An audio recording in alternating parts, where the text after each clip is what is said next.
Hoy nos acompaña Francisco Cervantes Pérez, coordinador del Sistema de Universidad Abierta y Educación a Distancia de la UNAM, con quien platicaremos sobre la educación a distancia, sus modelos y los retos que confieren esta nueva sociedad digital.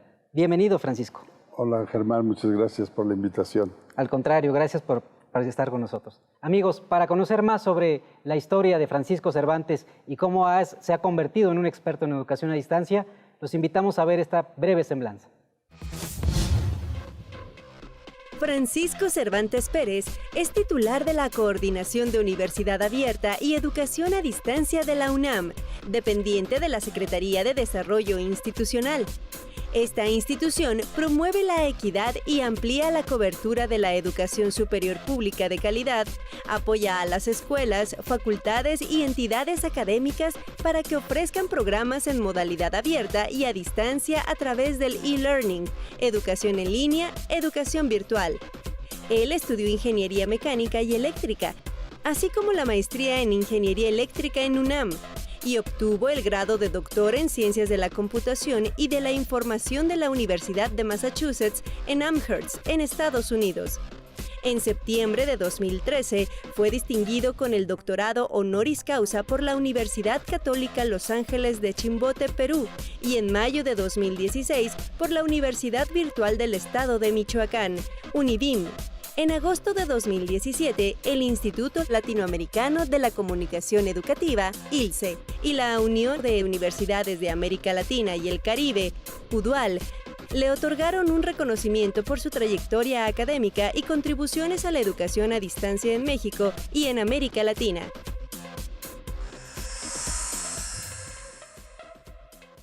Doctor, pues vemos que tienes una amplia experiencia en educación a distancia, pero ¿podrías comentarnos qué es la COED? Mira, la UNAM, desde hace ya mucho tiempo, hace 47 años, con una visión prospectiva del entonces rector, el doctor González Casanova, Pablo González Casanova, decidió que había que romper las fronteras del campus de la UNAM y poder permitir que personas que no pudieran ir a los salones de clase tuvieran la oportunidad de obtener una formación universitaria. Se forma su origen como un sistema universidad abierta, que está compuesto por varios pilares. En realidad hay 4 pilares que lo componen, que es las entidades académicas, que son las que generan la oferta educativa, la parte de un consejo asesor o unos consejos académicos que aseguran la calidad de los servicios educativos, tecnológicos, administrativos que sustentan la educación no presencial. También las entidades que apoyan la Dirección General de Administración Escolar, la que forman los profesores, y también hay una coordinación. Se crea una coordinación cuya función es apoyar a todos para que las cosas salgan bien y además que analice cómo debe ser el modelo en etapas futuras. Entonces, ese espacio es la Coordinación de Universidad Abierta y Educación a Distancia, que originalmente era la Coordinación de Universidad Abierta. Del SUAYET, me parece que era del SUA. SUA. Y después, con el avance de las tecnologías digitales, se va integrando la educación a distancia y en 2005 se ofrecen las primeras carreras en modalidad en línea. Entonces, ahí es cuando se convierte en el sistema Universidad Abierta y Educación a Distancia. Entonces, es el brazo de la UNAM que permite que personas que no pueden ir al campus puedan ser alumnos y además profesionistas egresados de la UNAM. Ahora, ¿cuántos alumnos tiene ahorita o cuál es el nivel de atención en estas modalidades, doctor? Mira, en modalidad abierta tenemos 23 licenciaturas y tenemos alrededor de 19,800 estudiantes. Y en modalidad a distancia tenemos 21 carreras de licenciatura y tenemos alrededor de 19,400 estudiantes. O sea, estamos alrededor de 40,000 estudiantes. que suena no tanto como otras universidades, si habláramos de China, donde la Universidad Abierta de China tiene 3 millones de estudiantes. Pero hablando de la UNAM tiene 209,000 estudiantes en licenciatura, de los cuales 40,000 ya estudian en modalidades no presenciales. Eso significa que el 20% de los estudiantes de licenciatura ya trabaja en modalidades alternativas. ¿Sí?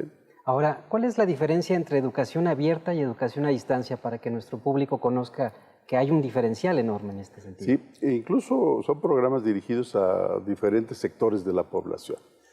La Universidad Abierta lo que contempla es que la zona metropolitana tiene una gran demanda de personas que quieren ingresar a educación superior.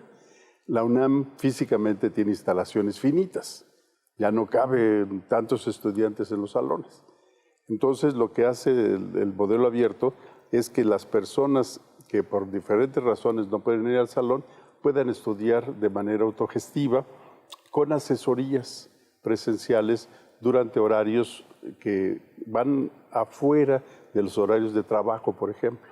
¿Sí? Puede ser de 7 en adelante, 7 de la noche en adelante, o los sábados. Entonces, los estudiantes, para poder trabajar y avanzar, reciben una guía, que es haz de cuenta que un profesor pone en papel todo lo que hace en sus clases todo el año y se le da al estudiante, pero además se le dan los contenidos y los materiales que necesita para realizar las actividades académicas para ir aprendiendo. Hay un calendario escolar, hay una inscripción, hay un inicio, hay un final, hay entrega de tareas, entrega de ensayos, de investigaciones y hay fechas de exámenes, como en el presencial. Entonces, ese es el modelo abierto dirigido a la zona metropolitana, ¿sí? El de a distancia, en realidad, ya usa las tecnologías digitales de una manera intensa y todos los contenidos de los cursos están en un formato digital a través de Internet. Y entonces ya la frontera de la zona metropolitana se rompe, porque entonces ahora podemos tener alumnos en cualquier parte de la República. ¿Y del mundo también podría ser? Empezamos con el bachillerato a distancia diseñado para mexicanos en el extranjero. Y ahí rompimos las fronteras del país. Claro.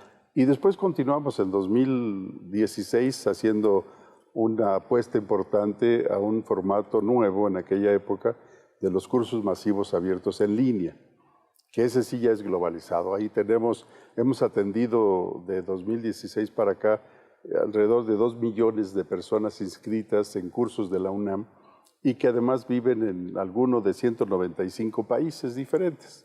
Entonces ahí sí ya se volvió el alcance de la UNAM pues, mundial, globalizado. Ahora, en esta nueva era digital que estamos viviendo ahora, los retos, evidentemente, además de la conectividad y todas las plataformas tecnológicas, nos implican que la educación tiene que cambiar. ¿Cuál es tu perspectiva con esta incorporación de estudiar sin fronteras, sin tiempos y a través de plataformas? Mira, la educación sigue siendo la misma y la discusión que tenemos nosotros es que por mucho tiempo discutimos sobre infraestructura tecnológica, plataformas, nuevos modelos, pero en realidad lo que estamos recuperando ya es la discusión sobre la educación. O sea, ¿cómo debe ser la educación en el futuro que ya nos alcanzó? Y eso tiene que ver con la evolución de la sociedad. Empezamos con una sociedad de los datos, en donde empezamos a generar datos de manera más acelerada. Luego aceptamos que los datos conllevan a nueva información. Entonces empezamos a hablar de la sociedad de la información. Y luego alguien se dio cuenta que la información solita no sirve si no genera nuevo conocimiento. Entonces empezamos a hablar de la sociedad del conocimiento. Y luego nos dimos cuenta que el conocimiento, si no se utiliza, si no se incorpora al acervo cognitivo de las personas o de la sociedad, pues tampoco es muy útil. Entonces estamos hablando actualmente de la sociedad del aprendizaje. Y la sociedad del aprendizaje, uno de mis estudiantes del área de comunicación le pedimos que la caracterizara. Y a lo que llegó al final de su tesis de maestría es que la sociedad del aprendizaje es cuando la comunicación entre las personas o entre personas y máquinas está mediada por el aprendizaje. O sea, cada vez que tú te comunicas con alguien, aprendes algo. Si no, es pérdida de tiempo. ¿Ok? Entonces, en una sociedad como esas, en donde además las tecnologías están permitiendo que la gente suba datos. O sea, antes éramos consumidores de datos. No, ahora todos subimos Datos de una sola fotografías. vía. Sí, ahora es doble vía. Subimos fotografías, subimos qué comemos, subimos dónde vamos. Entonces, todos esos datos le informan a toda la gente pues, tu modelo de conducta. Entonces ya los que venden cosas ya saben qué compras, cuándo compras, qué consumes, cuándo lo consumes, si tienes hijos, si tienes mascotas. Y entonces resulta que esa información empieza a modificar la forma en que interactuamos. Bueno, esos datos se están duplicando ahorita ya cada 75 días. Entonces, si nos vamos a la educación superior, los 2 primeros años de las carreras se refieren a materias que tienen que ver con las ciencias básicas. El conocimiento de matemáticas, física, química para los ingenieros no cambia. Ya es conocimiento muy sólido. Todos esos cursos también no importa lo que pase en la sociedad. El tercer año son ciencias de la ingeniería. Entonces, las ciencias de la ingeniería también avanzan lentamente. Entonces, un semestre va a seguir siendo válido todo lo que hagamos para preparar un curso. Pero los últimos semestres son las materias que preparan al estudiante para salir al ejercicio profesional. Y esas materias sí dependen de la información reciente. ¿Sí? Un estudiante en mercadotecnia pues, va a aprender de acuerdo a lo que está pasando ahorita y qué va a pasar en el siguiente año. Si te imaginas que la información de eso se duplica cada 75 días, entonces a la mitad del semestre lo que usaste para preparar el curso es obsoleto. Entonces, ahora, ¿cómo le vamos a hacer? Ahora, esto era grave ahorita, pero se pronostica que en 2 años va a haber 200 billones de cosas conectadas a Internet. ¿Sí? Tu refrigerador va a mandar la orden al súper, el súper va a generar tu mercancía, te la va a enviar. El Internet de las cosas. El banco, todo el Internet de las cosas. Bueno, cuando eso funcione, los datos se van a duplicar cada 10 horas. O sea, quiere decir que la información nueva se va a generar por cada día y el conocimiento nuevo cada semana. Bueno, ¿cómo vamos a formar a estudiantes de últimos semestres con un entorno tan cambiante? Entonces, la única forma es empezar a cambiar la educación de los últimos años para prepararlos a salir al ejercicio profesional en términos de que aprendan a cómo convivir o cómo vivir en un ambiente tan cambiante, que cambia a una velocidad exponencial y que ese cambio tiene impacto en lo que haces. ¿Ok? Entonces, el reto que viene en los próximos años es impresionante. Claro. Amigos, estamos platicando con el doctor Francisco Cervantes, coordinador de la CUAED de la UNAM. Quédese con nosotros. Continuamos.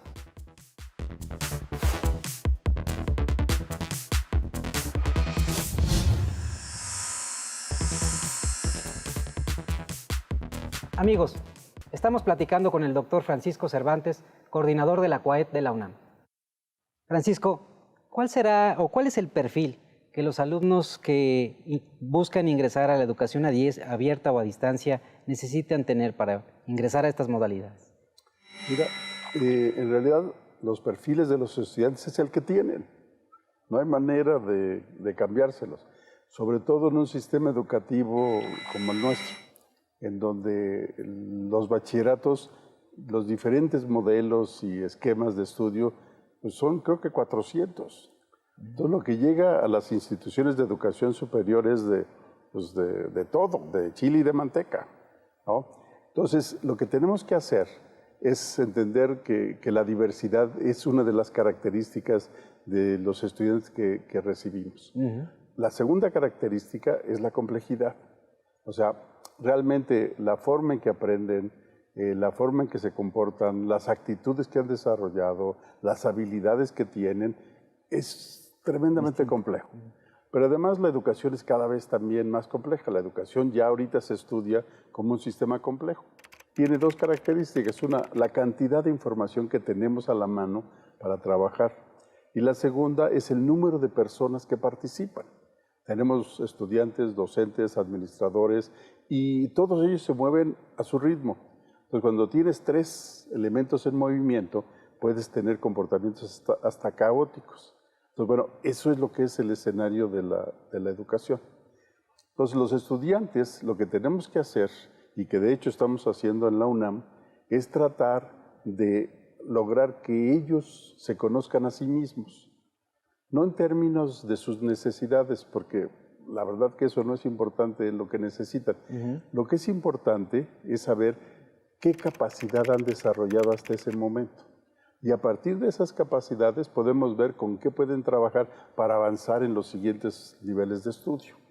Entonces, estamos trabajando en un programa que se llama de apoyo al ingreso y lo aplicamos ahorita en la UNAM a todos los estudiantes que ingresan a carreras en modalidad a distancia. Ese programa, la primera parte, implica que los estudiantes llenen varios cuestionarios. Uno tiene que ver con los estilos de aprendizaje, otro tiene que ver con qué parte sensorial utilizan más para adquirir la información, otro tiene que ver cómo la organizan y otro cómo la procesan. Y entonces, en función de todas esas variables, ya él puede saber qué tipo de material didáctico, qué tipo de recursos didácticos le ayudan a comprender mejor las cosas.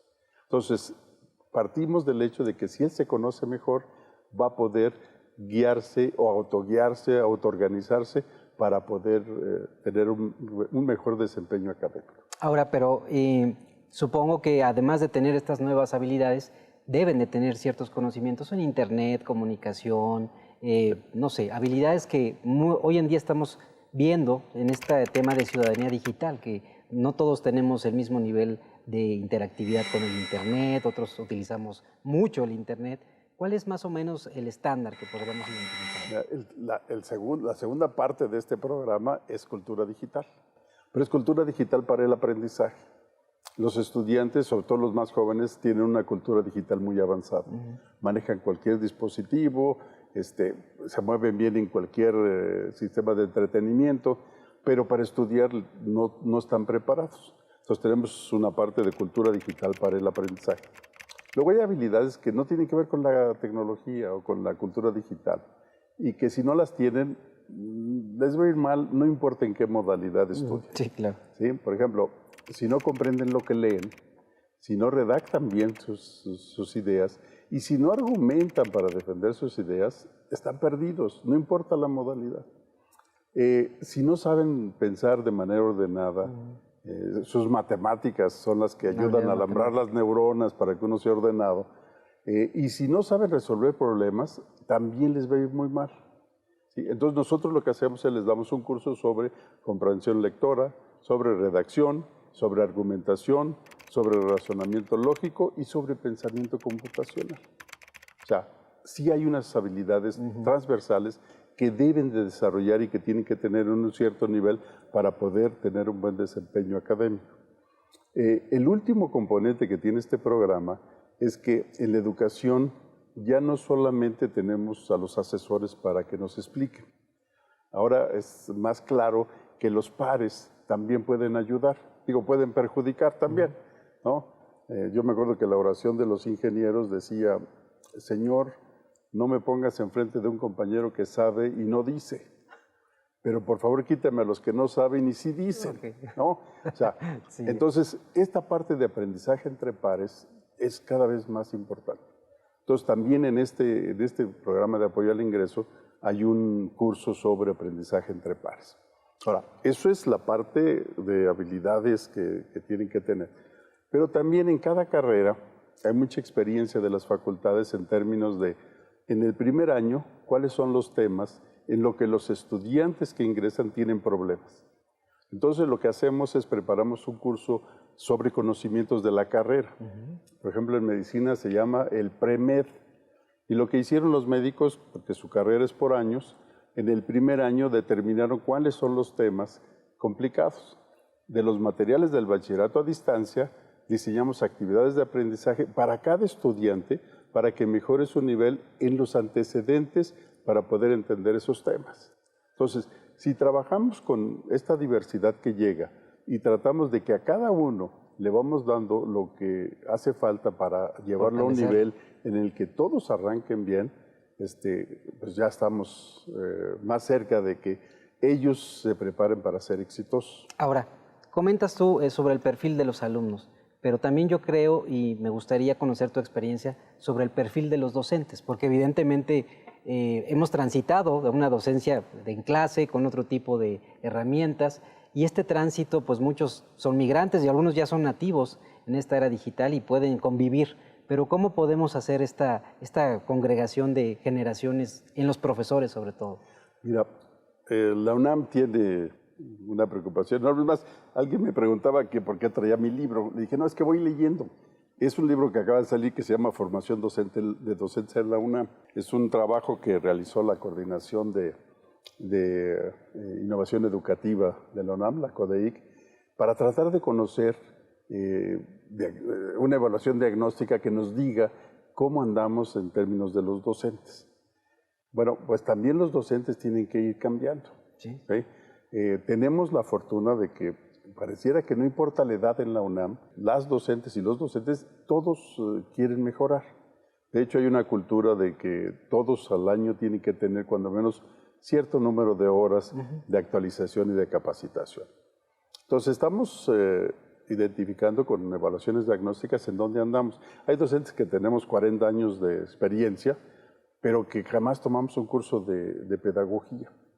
¿Ok? Entonces, cuando hablamos con un pedagogo y te habla sobre la planeación didáctica, y tú dices, híjole, ¿qué es eso? ¿No? Yo soy ingeniero.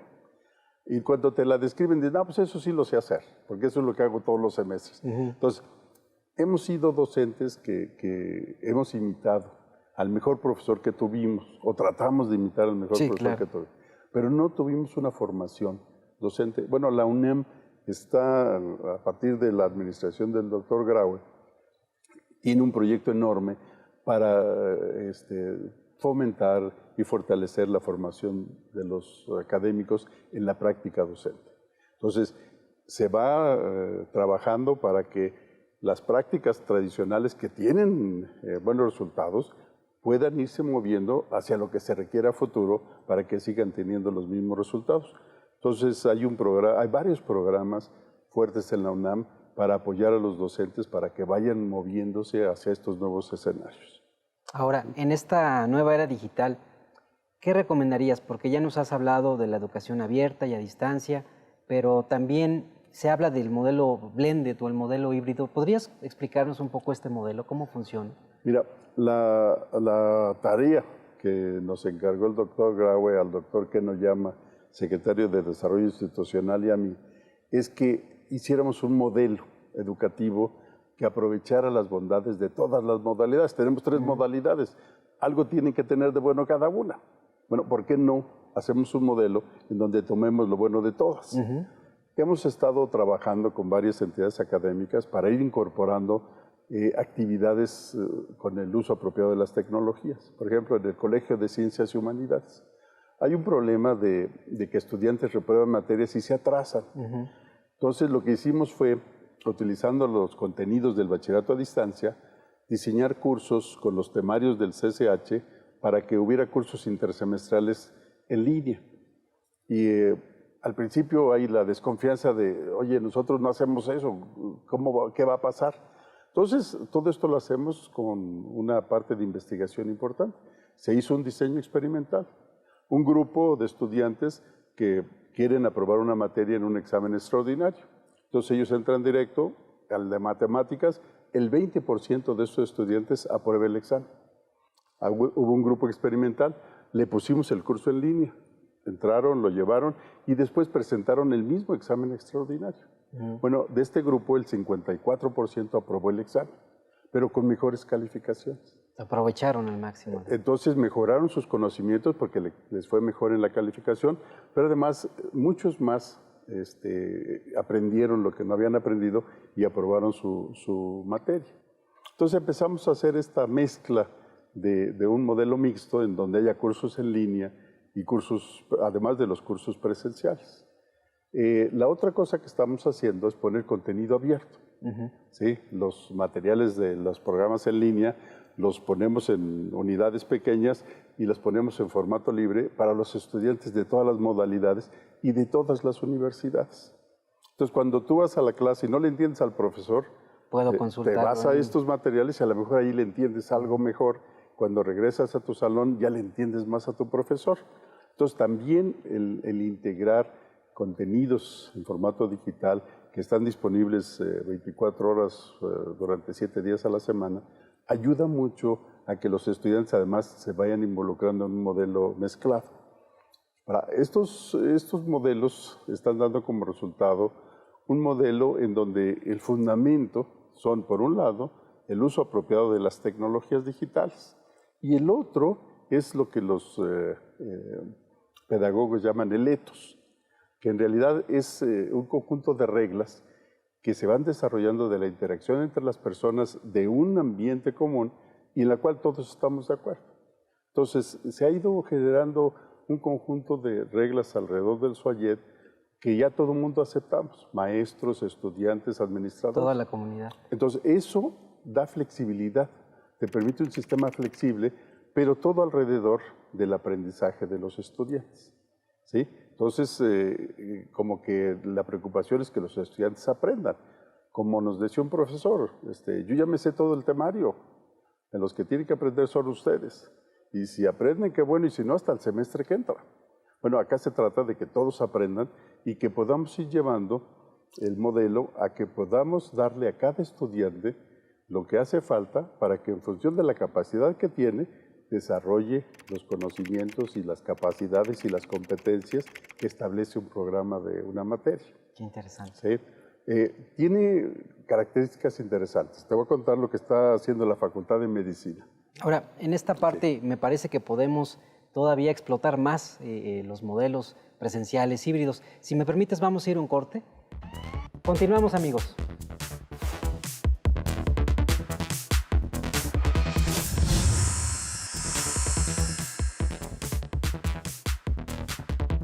Platicamos con el doctor Francisco Cervantes Pérez, coordinador de la COAED de la UNAM.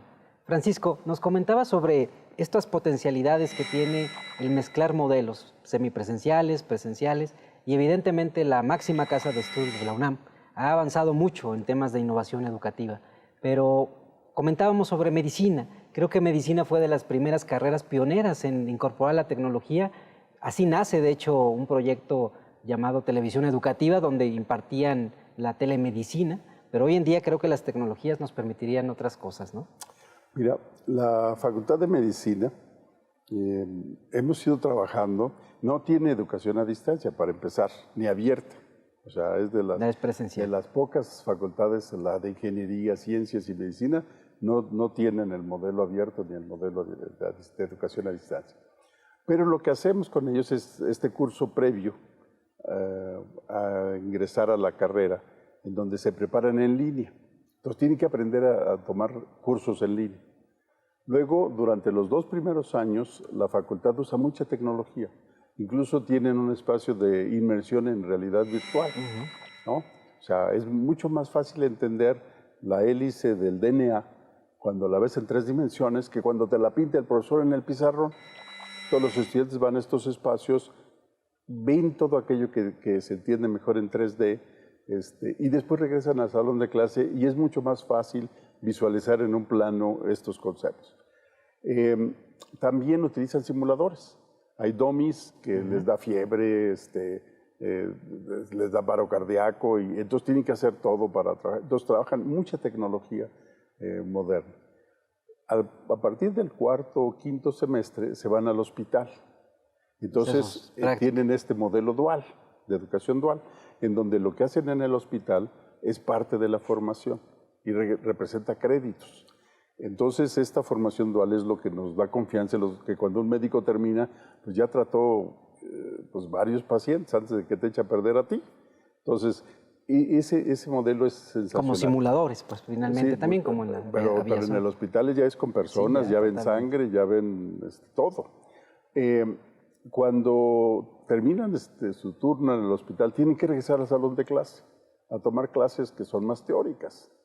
Entonces lo que estamos haciendo es todas estas clases teóricas poniéndolas en línea, de tal forma que ahora ya no tenga que salir corriendo de La Raza a CEU, de 2:30 a clase de 4. Entonces ahora puede tomar la clase en el hospital si se quiere quedar, o la puede tomar a las 2 de la mañana en su casa. En su guardia, ¿no? A lo que quiera, ya tiene mayor flexibilidad. Entonces un modelo que tome la parte presencial, la parte de a distancia y la parte dual es lo que nos interesa. Hay un cuarto componente que estamos trabajando en la parte de investigación, que es la educación personalizada. ¿Ok? Que cada estudiante pueda llevar a su ritmo todo lo que es su educación. Entonces, ese es el modelo al que ya hemos llegado en acuerdo con el rector, el doctor Enrique Graue, de que tendríamos que estar preparando para que en todas las carreras se pudiera replicar. Por ejemplo, un abogado.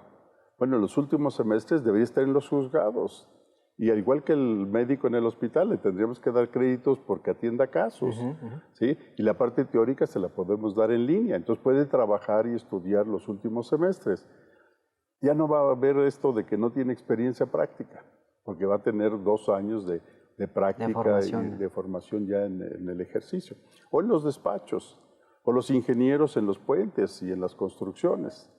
Entonces sí se está trabajando, yo creo que no solo en la UNAM, debo ser sincero, yo creo que hay otras de las instituciones de México están haciendo trabajos análogos, compartimos incluso entre todos algunos esfuerzos en América Latina con el Espacio Común de Educación Superior en Línea, universidades hermanas de la región, trabajamos proyectos de manera conjunta, entonces creo que todo mundo ya sabemos qué hacer.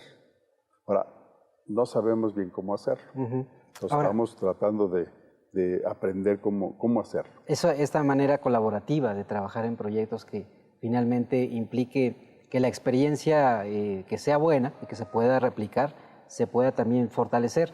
En esto me parece que hay un gran reto que podemos conjuntar en temas educativos, sobre todo cuando hablamos de plataformas digitales, porque creo que todo lo que nos has comentado pues va a repositorios digitales que necesitan tener pues una buena usabilidad, una buena conexión. ¿Qué plataformas son las que recomendarías tú a los docentes, al público que nos ve? ¿Cuáles son las plataformas de uso más? Existe Moodle, los MOOCs que ahora están rompiendo las barreras del aprendizaje y de las propias aulas. ¿Qué recomendarías? ¿Qué plataformas son las que están trabajando? En realidad, todas las plataformas tienen que permitirte hacer lo mismo, que es llevar a cabo el proceso educativo. Entonces, en cuanto a plataformas, la que sea, creo que es buena. Ahora, hay que hacer, dependiendo de la institución siempre, un estudio de costo-beneficio. No es lo mismo en todas las universidades. Yo he estado en 2. Fui rector de la Universidad Abierta y a Distancia de México. Ahí es un órgano desconcentrado que no tiene personalidad jurídica, tiene ciertas condiciones. Entonces hicimos un análisis costo-beneficio sobre qué tipo de plataforma deberíamos de utilizar. Todos defendemos siempre el software libre, y por supuesto que yo también. Pero a la hora de hacer las cuentas, para correr Moodle, que es el software libre, la universidad tenía que rentar servidores y servicios de telecomunicaciones. Y entre más alumnos tuvieras, pues más servidores y más... Entonces resultaba muy caro utilizar software libre.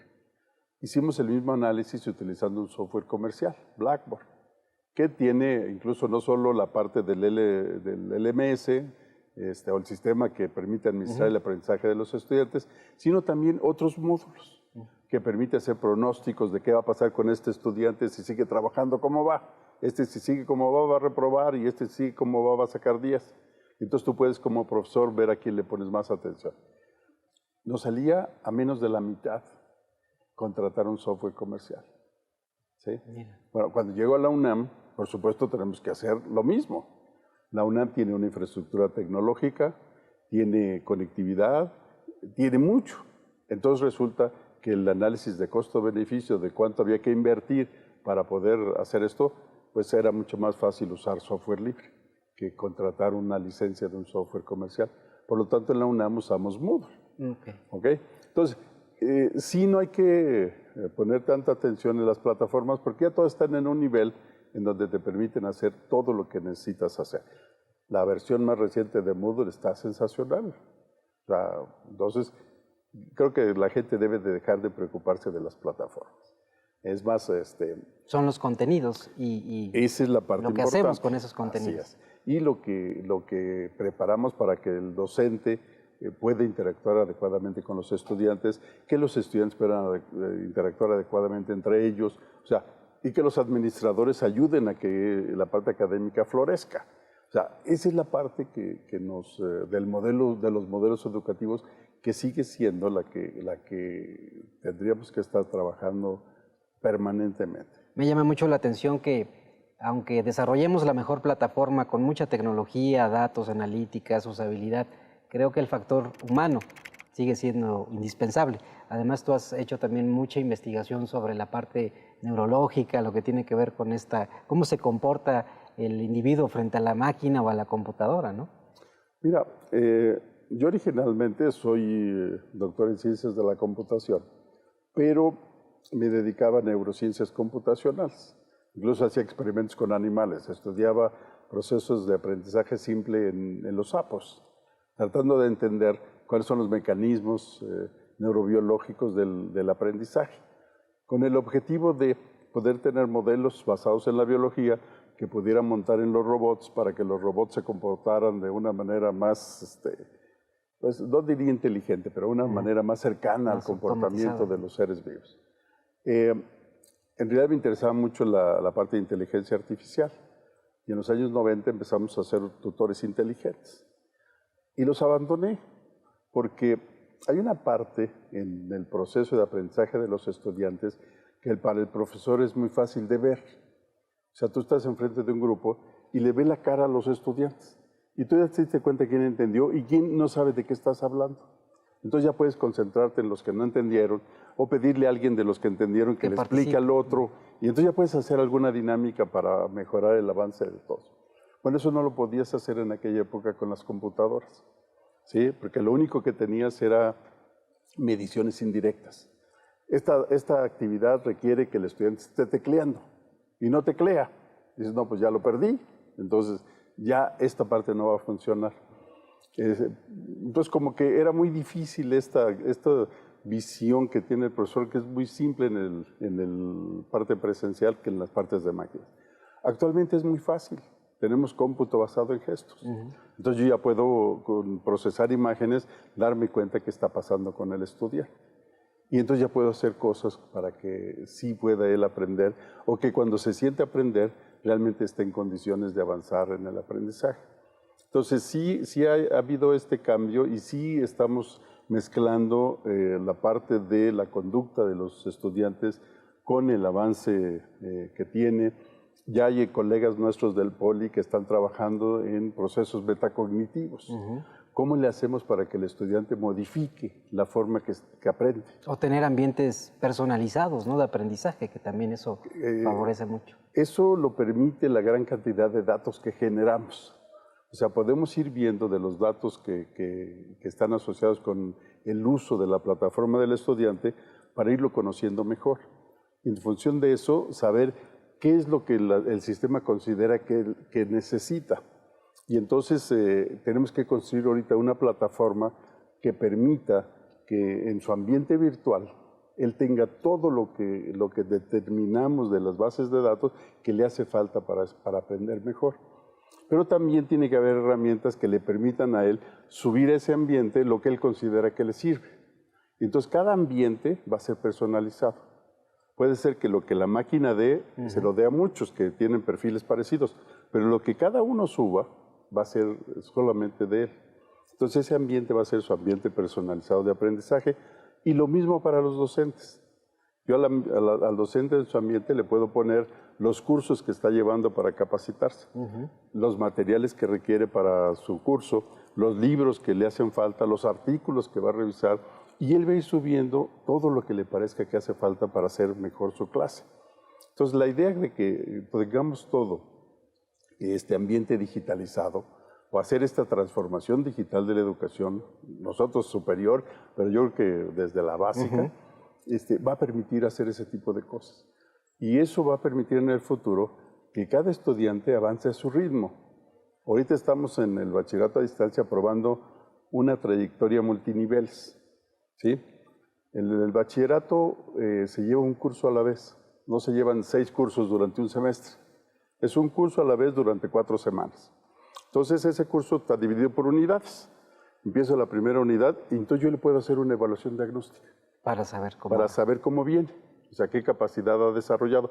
Si veo que le hace falta algo para poder entender los contenidos de esta unidad, lo mando a una trayectoria hacia abajo a hacer algo remedial. Ya que adquirió eso que le hacía falta, lo regreso a la trayectoria normal. Si va bien, lo dejo ir por la trayectoria normal. Pero si detecto que sabe parte del contenido, entonces lo mando a una trayectoria superior. Y le pongo investigación, retos, más desafíos, actividades para irlo formando. Para que lo desarrolle en mayor profundidad. Qué interesante. Ahora, no importa la trayectoria que siga, al final todos pasan por el mismo filtro.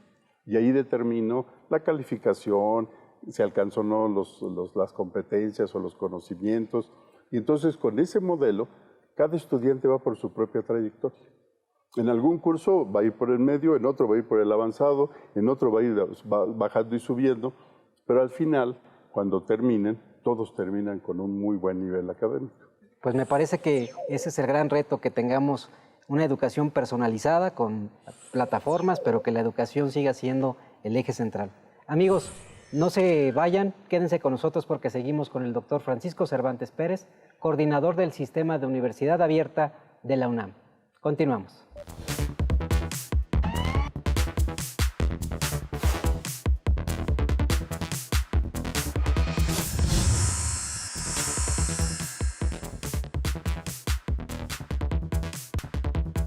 Amigos, estamos platicando con el doctor Francisco Cervantes, coordinador de la CUAED de la UNAM. Doctor, nos has comentado toda tu larga trayectoria y toda tu aportación que has hecho en la educación y precisamente en la educación abierta y en la educación a distancia. Tu perfil, pues me parece que tiene distintas características. Eres ingeniero, pero nos has hablado de pedagogía, nos has hablado de tecnología. Creo que tienes una amplia visión y formación ya con nuevas habilidades, pero además eres un gran hombre y constructor de instituciones, y curiosamente instituciones virtuales, como fue la Universidad Abierta y a Distancia, que es una universidad de la Secretaría de Educación Pública. ¿Nos podrías contar sobre la experiencia de haber creado este sistema? Mira, me tocó la suerte de que el subsecretario en turno, el doctor Fernando Serrano Migallón, me invitara, me habló un día a mi cubículo y me dijo que cuando me iba a tomar un café con él. Y yo pensé que íbamos a platicar y a tomar café y después me di cuenta que me estaba entrevistando. ¿No? Ya, sí. Así como que al final te das cuenta de que te están entrevistando. Y había un proyecto que arrancó en 2010 como un programa y que se convirtió en 2012 en la Universidad Abierta y a Distancia de México. Y para 2013 había cierta duda de que pudiera funcionar. Y entonces el subsecretario estaba buscando la opinión de personas para ver si el proyecto era rescatable y se podía realmente convertir en una opción. Yo debo decir que originalmente cuando se propuso la creación de este programa, yo fui de los que se opusieron a que se creara, porque había otro proyecto en el país que se llama el Espacio Común de Educación Superior a Distancia. Y ese proyecto daba para todo lo que decían que querían hacer. Pero cuando llegué con Fernando, nos dimos cuenta que sí era necesaria una institución de educación superior muy vinculada a la Secretaría de Educación Pública. Porque hay problemas nacionales que no pueden ser atendidos por las universidades públicas porque ya tienen demasiadas obligaciones que están cargando. Y una de ellas, por ejemplo, era la profesionalización del servidor público. Hay alrededor de creo que como 6 millones de servidores públicos en el país, pero siguen siendo muchas personas que requieren de formación académica y de capacitación y actualización, dados los cambios de la sociedad. Entonces, como que tener una institución que te permita impulsar eso era muy adecuado. Pero además tenemos un problema de exclusión y de injusticia social. Entonces tenemos alrededor de 2.457 municipios en el país, de los cuales solo 670 más o menos reciben la oportunidad de que sus jóvenes tengan acceso a educación superior presencial. Entonces, había retos que sí se podían atacar desde la Secretaría, teniendo una universidad que lo pudiera hacer. Entonces, definimos los objetivos de la institución y le empezamos a reorganizar. Y en 3 años logramos dejarla lista como una verdadera alternativa para el país. De hecho, diseñamos una carrera de una licenciatura en servicio público, pero además aprovechando el conocimiento de los expertos de la Secretaría de la Función Pública. Entonces, ¿cómo deberíamos de formar a los servidores públicos en México? O sea, no para otros países, sino para las necesidades de nuestro país. También la idea de que fortaleciéramos a los maestros de educación básica y media superior, creando programas de posgrado que les permitieran tener un desarrollo profesional, ya de veras. Entonces se hizo la especialidad en la enseñanza de la historia con el INERM. Se hizo la maestría en matemática, en la enseñanza de las matemáticas, apoyados por los investigadores del CIMBESTAB. Y así, y la idea era ir haciendo posgrados para los profesores del sistema educativo mexicano. También se buscó el poder ofrecer carreras que fueran pertinentes en comunidades rurales, en comunidades de los municipios originarios del país, las comunidades indígenas. También atender a los discapacitados o a los que presentan alguna discapacidad. A estudiantes especiales, tenemos estudiantes de 13 años, que son estudiantes que en cualquier sistema presencial se aburren tremendamente. Teníamos también la atención hacia personas arriba de 70 años. Teníamos una alumna de 84 que se metió a estudiar la licenciatura en Administración de Pymes porque sus hijos pusieron un negocio y ella veía que no tenía ni idea de cómo administrarlo y llevaba promedio de 9.4. Entonces, todas esas bondades que tenía el modelo, en realidad era el planteamiento que discutimos Fernando Serrano y un servidor. Entonces la universidad se creó y sigue siendo una alternativa viable para los mexicanos. De hecho, en un mes vamos la actual rectora, la doctora Lilian Kravtsov y un servidor, al estado de Oaxaca, porque vamos a platicar junto con el rector de la UAPCO con los presidentes municipales de varios municipios alejados de la ciudad, para poder llevarles educación a distancia a sus municipios. Comunidades. Logras muchos objetivos. Primero, arraigas a los jóvenes en su lugar. Que no migren hacia otro lado. Que no vayan a la capital o a la capital del país. Pero además, desarrollas profesiones en lugares donde no existen esas profesiones y generas desarrollo social y desarrollo económico en las regiones.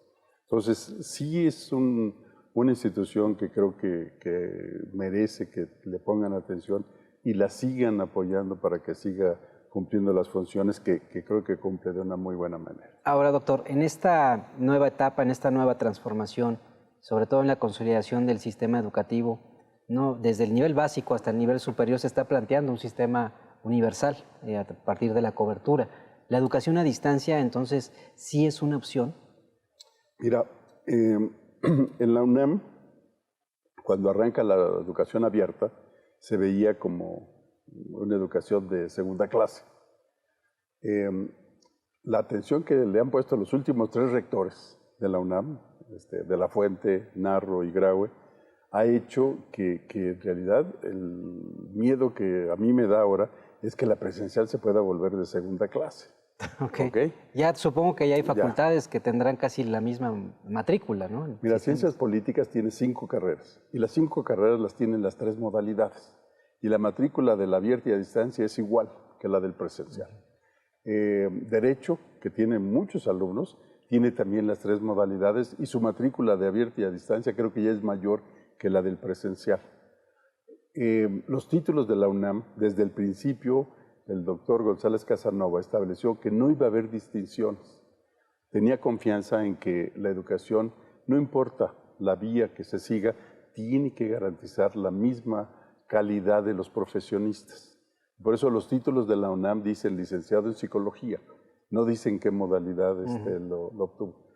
Creo que eso es cada vez más válido. Y con esta interacción entre modalidades, el futuro que nos espera en los próximos 5 años es que la frontera entre las modalidades se pierda. ¿Sí? Va a llegar el momento en que tú como estudiante de la UNAM, en cada semestre vas a poder definir en qué modalidad quieres llevar cada materia. ¿Sí? Entonces, como que esa evolución que ha habido no solo hace que la educación a distancia sea una alternativa viable, sino que va a ser la alternativa, el modelo híbrido, pero con toda la gama. El estudiante que quiera ir al presencial ya no va a ser 100% presencial, pero va a poder ir. Yo creo que había un falso mito de la calidad, sobre todo, ¿no? Cuando diferenciábamos lo presencial de lo de a distancia, como que se demeritaba, sobre todo que lo presencial y a distancia tenía menos calidad, ¿no? Entonces, yo creo que el reto es ir fortaleciendo estos programas, porque evidentemente son importantes. El mito era tremendo. Por ejemplo, un cuestionamiento de un directivo de CONACYT una vez fue: ¿cómo garantizas que el estudiante que sube a la plataforma las tareas o los trabajos lo hizo? Y una de mis colegas, Ofelia Contreras, la doctora Ofelia Contreras, le dijo: oiga, ¿usted es de los que cree que porque el estudiante llega al salón y le entrega el folder, él lo hizo? Entonces quedó él así como: no le pida a lo de a distancia lo que no le pide al presencial. ¿Sí? Entonces, tiene uno que confiar en la formación que le va dando a los estudiantes. La educación que dan las universidades no es solamente contenidos, hay una formación en valores. Son los valores y la ética. Sí, claro. si los profesores se conducen con los valores siempre, por supuesto que el estudiante tiene que aprenderlos. Si el profesor se maneja vendiendo calificaciones o haciendo cosas que no están bien, pues sus estudiantes van a aprender igual. Entonces, lo que hay que trabajar es en que los docentes hagan un trabajo en donde no solamente transmitan conocimiento, sino que también transmitan valores y que formen a la gente, que la parte formativa de la educación no se pierda. Y de esa forma la desconfianza va a ir desapareciendo, no importa la modalidad. Amigos, hemos terminado el programa del día de hoy. En esta ocasión el doctor Cervantes nos platicó sobre educación a distancia, sus retos, cuáles son las modalidades y los avances que hay en México. Los invitamos a vernos en nuestro próximo programa. Recuerden en nuestras redes sociales Televisión Educativa MX, en Facebook y en Twitter TV Educativa y en Instagram también. Los esperamos.